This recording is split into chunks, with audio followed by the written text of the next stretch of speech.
نحمده ونصلي على رسوله الكريم أما بعد. عن عبد الرحمن بن عوف رضي الله عنه قال رسول الله صلى الله عليه وسلم: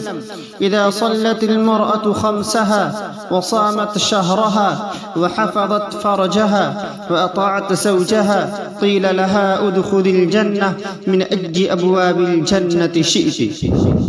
حضرت عبد الرحمن ابن عوف رضی اللہ عنہ سے روایت ہے کہ اللہ کے رسول صلی اللہ علیہ وسلم نے ارشاد فرمایا: جب عورت اپنے 5 وقت کی نماز پڑھ لے، ماہ رمضان کا روزہ رکھ لے، اپنی شرمگاہ کی حفاظت کر لے اور اپنے شوہر کی اطاعت کر لے تو اس سے کہا جائے گا کہ جنت میں اس کے جس دروازے سے داخل ہونا چاہے داخل ہو جا۔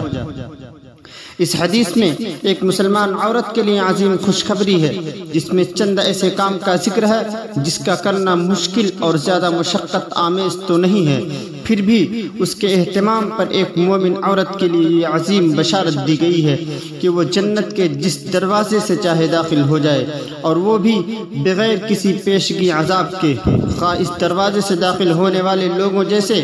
اس کے عمل ہو یا نہ ہو۔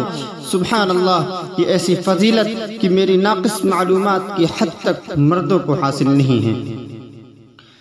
قابل غور امر یہ ہے کہ اس حدیث میں شوہر کی اطاعت کو نماز و روزہ کی پابندی اور زنا جیسے گندے کام سے پرہیز کے ساتھ بیان کیا گیا ہے،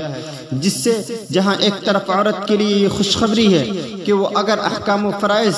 اسلام کی پابندی کے ساتھ اپنے شوہر کی اطاعت کر لے تو اللہ تعالیٰ اس کے دیگر کوتاہیوں کو معاف کر کے بغیر کسی سابقہ عذاب کے جنت میں داخل کر دے گا،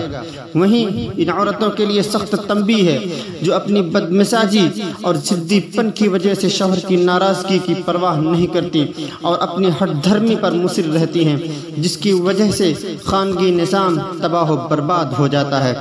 اسلام نے عورت کو بڑا اونچا مقام دیا ہے۔ جس عورت پر نماز و روزہ اللہ تعالیٰ کے فریضے ہیں، اسی طرح شوہر کی اطاعت بھی اللہ تعالیٰ کا نازل کردہ فریضہ ہے۔ اس حدیث میں زکوٰۃ و حج جیسے فرائض کا ذکر نہیں، جس کی وجہ شاید یہ ہے کہ اولاً عورتیں مال خرچ کرنے میں مردوں کے مقابلے میں کشادہ دل ہوتی ہیں، ثانیاً عمومی طور پر عورت کے پاس اپنا مال کم ہوتا ہے اور زکوٰۃ و حج صاحب مال پر فرض ہے، ثالثاً اس حدیث میں صرف وہ 4 اہم کام بیان ہوئے ہیں جن میں عورتیں کوتاہی کرتی ہیں۔ اللہ تعالیٰ سے دعا ہے ہمیں اسلامی تعلیمات پر عمل کرنے اور اس پر ثابت قدمی کی توفیق مرحمت فرمائے، آمین یا رب العالمین۔